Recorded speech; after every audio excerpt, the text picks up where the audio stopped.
وبما أني قادري أقول أدرك عبدك جيلاني أدرك عبدك جيلاني. السلام علیکم ورحمۃ اللہ تعالی وبرکاتہ. محترم حضرات، یہ بریلی شریف کے عرس پاک کی خصوصیت ہے کہ حضور قائد ملت کے حکم سے علماء اکرام کو عناوین بھی دیے جاتے ہیں اور حضرت کا پیغام بھی پڑھ کر سنایا جاتا ہے. میں کسی تقریر کے لیے نہیں آیا ہوں، بس حضرت کا پیغام پڑھ کر کے آپ کے گوش گزار کر رہا ہوں.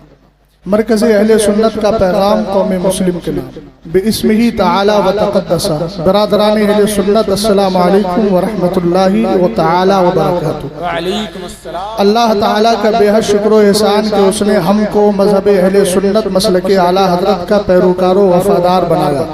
بلا شبہ یہی وہ مذہب مہذب ہے کہ جس کے ماننے والوں کو بفضلہ تعالی بروز قیامت چہروں کی تابناکی حضور صلی اللہ تعالیٰ علیہ وسلم کی شفاعت عظمیٰ اور جنتی عیش و آرام حاصل ہوگا.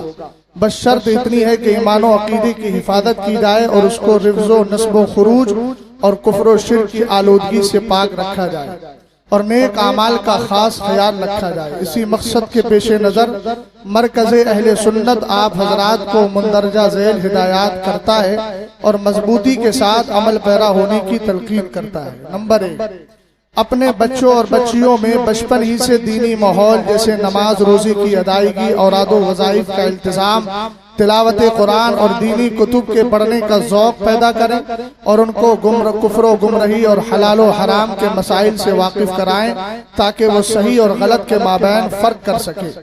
اور بچیوں پر خاص نگاہ رکھیں کہ وہ عصری تعلیم کے نام پر فتنہ ارتداد کا شکار بنائی جا رہی ہیں اور پھر کفر و الحاد کے دلدل میں پھنس کر ہر طرح سے برباد ہو رہی ہیں. العیاذ باللہ. حالات و واقعات اور معاشرے میں رونما ہونے والے فسادات نے یہ بتا دیا ہے کہ بچیوں کے فتنہ ارتداد میں مبتلا ہونے کی 3 بنیادی وجہ معلوم ہوتی ہیں جن کا سد باب بہت ضروری ہے. پہلا پوائنٹ، سوشل میڈیا کا کثرت کے ساتھ استعمال. دوسرا، لڑکے اور لڑکیوں کی مخلوط تعلیم. تیسری، شادی بیاہ میں بیجا اخراجات و مطالبات. لہذا سوشل میڈیا کے ضرر رسا استعمال سے بچے اور بچیوں کو دور و نفور رکھا جائے، ساتھ ہی ان کو پاکیزہ اور صاف ستھری تعلیم دی جائے. نیز شادی بیاہ میں غیر ضروری اور ناجائز اخراجات سے مکمل گریز کیا جائے. نمبر 2، اسلام نے عورتوں کو پردے میں رہنے اور اس کی پابندی کا حکم دیا ہے جس پر قرآنی آیات اور حدیث مبارکہ شاہد ہیں، لیکن افسوس آج ہماری مسلم بہنیں اس سے کافی دور نظر آ رہی ہیں اور اس کے غلط نتائج دیکھنے کو مل رہے ہیں. یقیناً ان گھروں میں برکت کے بجائے لعنت ہوتی ہے جن گھروں کی عورتیں بے پردہ گھومے پھریں. لہذا مسلمان ہونے کا تقاضا ہے کہ اپنے گھر کی عورتوں میں اسلامی پردے کا ماحول قائم کریں اور ان کو ہرگز بے پردہ نہ نکلنے دیں. نمبر 3، باطنی پاکیزگی اور روحانیت کو زندہ رکھنے کے لیے رزق کا حلال و طیب ہونا بہت ضروری ہے. چنانچہ حدیث پاک میں ہے کہ اللہ پاک ہے اور پاک چیز کو ہی پسند کرتا ہے.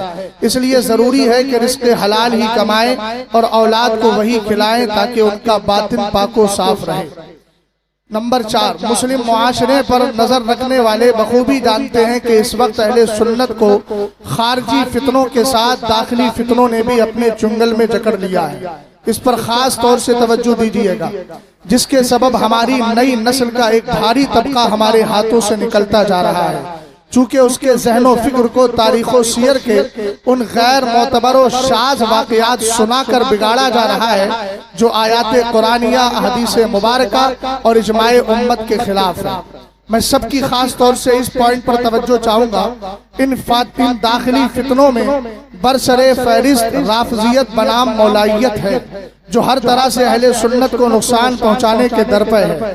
بر وقت اس سے بچنے کا طریقہ موجودہ جلسوں کا سدھار کرنا. اس پر خاص توجہ فرمائیں. میں مشائخ کی بھی چاہوں گا، علماء کی بھی چاہوں گا. بر وقت اس سے بچنے کا طریقہ موجودہ جلسوں میں سدھار پیدا کرنا ہے، اس طور پر کہ کمیٹی کے لوگ پڑھے لکھے باسند علماء کو جلسوں میں دعوت دیں اور ان کو پہلے ہی علاقائی حالات کے مطابق موضوع دے دیں اور اس کو پوسٹر میں شائع بھی کریں اور پھر اسی موضوع پر گفتگو کرائیں، اور خطیب کو بھی چاہیے کہ اپنے موضوع پر ہی جم کر گفتگو کرے، کسی کی تعریف میں غلو، مبالغہ آرائی، جھوٹی شان بیان کرنے سے مکمل اجتناب کیا جائے، اور ساتھ ہی انداز تبلیغ شائستہ اور صاف ستھرا رکھا جائے، اور دوران تقریر مہذب اور عمدہ الفاظ کا استعمال کرے، چونکہ حدیث پاک میں ہے ایاکا وما یسول اذنا، یعنی ایسے الفاظ سے بھی بچو جو سننے میں برے لگے۔ اللہ تعالی ہم سب کو شریعت مطہرہ پر قائم و دائم رکھے اور اسی پر موت نصیب فرمائے، آمین بجاہ سید المرسلین فقیر محمد اسجد رضا خان قادری، مرکز اہل سنت بریلی شریف۔ السلام علیکم۔